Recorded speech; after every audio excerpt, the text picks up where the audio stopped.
Deanna, there are rules that poll watchers have to follow on Election Day. It's written out here in state statute. Now, these rules make it so that poll watchers do not impede the election process, but we don't know if tonight's training went over these rules because we weren't allowed to watch.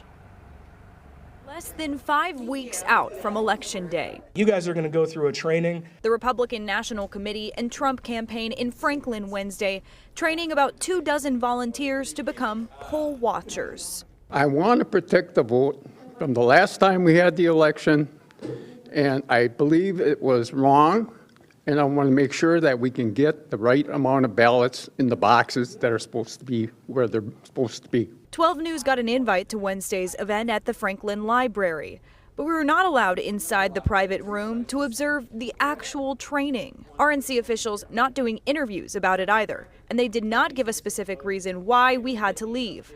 Just saying a key part of their training includes encouraging poll watchers to report what they deem as suspicious to a staff of RNC lawyers. I'm not trying to create disruptions around the election at all. What they're trying to do is be part of the process. Republican State Senator Julian Bradley spoke at the event, but would not share any details about the training either. Bradley did say this isn't about voter intimidation. Anybody that's trying to intimidate a clerk or bring violence at the polls, they should go to jail.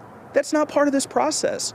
The process has to be open, it has to be transparent, it has to be easy to vote and hard to cheat, period. The head of Milwaukee's election commission telling up front recently her agency is prepping for an influx of poll watchers. We really appreciate having them, but the reality is if they disrupt the process, they will be removed. And so we take that very seriously, that everyone has the right to vote without disruption.